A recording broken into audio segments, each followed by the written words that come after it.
Prime Football League, 7 versus 7 Hybrid Football, 2021 Rules and Regulations.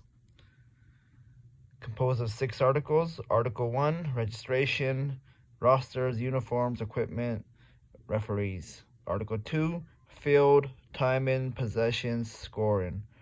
Article 3, gameplay. Article 4, hybrid football. Article 5, penalties.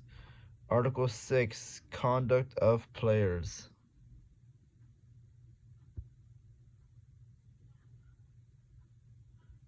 Starting with Article 1. $75 non-refundable deposit saves a team slot until the date given by the league. Each team that signed up has one owner or GM of their respective team. Each GM is to appoint 1 to 3 captains for their team.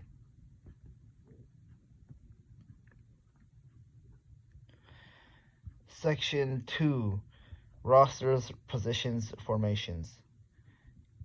Each roster is to have a minimum of 10 players and a maximum of 16 players on their roster, each 18 years and older. 7 players max on the field, minimum 5 players on the field.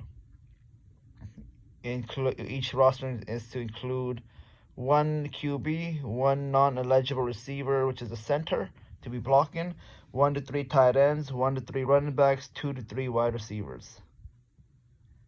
Players must declare their positions to the officials ahead of time, especially the eligible blockers, 1 to 2 tight ends, and 1 to 2 running backs. Each running back is encouraged to line up in the backfield with the QB, are allowed to motion. Defense is allowed to rush 3 players. If offense has minimum required center, tight end, and running back.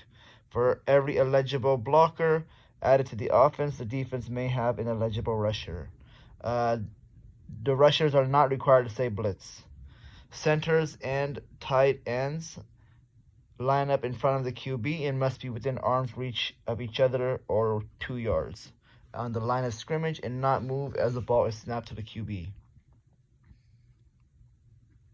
Running backs may rush with handoffs, lateral passes, and may block defensive rushers. Wide receivers are not allowed to block before the QB throws the ball. 2 defensive linemen and 1 DB are allowed to rush after the snap, which is basically 1 rusher for each eligible blocker.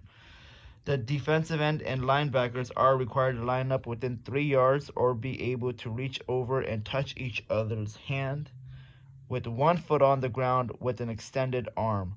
The only exception is when the defensive end is lined up within the center's hips and the linebacker is lined up on the outside shoulder of the tight end. Linebackers outside the 3-yard range of the defensive end or over 3 yards away from the line of scrimmage are not allowed to rush. It will be considered an illegal rush, 5-yard penalty. And linebackers in such positions are not allowed to rush the QB if they are more than 3 yards away from the line of scrimmage. They must play in coverage then.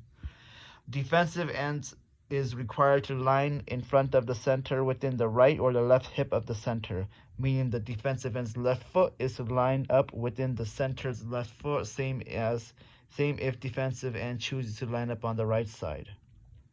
Defensive ends is to allow the center to put up his head before charging into the center. If doing so, is encouraged to slip around. The offensive roster composed of a quarterback, a center, 1 to 2 tight ends, 1 to 2 running backs, 1 to 3 wide receivers. The defensive roster is composed of 1 defensive end, 1 to 2 linebackers, 4 to 5 defensive backs. Uniforms and equipments. All teams must wear matching uniforms with unique numbers on the front and or back for officiating and stats tracking purposes. Matching shorts are recommended but not mandatory. Pocketless shorts are also recommended. Dry fit or t-shirts with unique numbers will be permitted. All players must have their jerseys underneath their flags, preferably tucked in under their flag belts or in their shorts. No metal cleats or bare feet are permitted. Failure to comply with any of the uniform rules may lead to a 5 to 10 yard penalty for each play the refs see uniform equipment infractions. Section 5. Flags and accessories. Solid colored flags must not be the same color as the player's shorts. Only 2 proper style flags are permitted.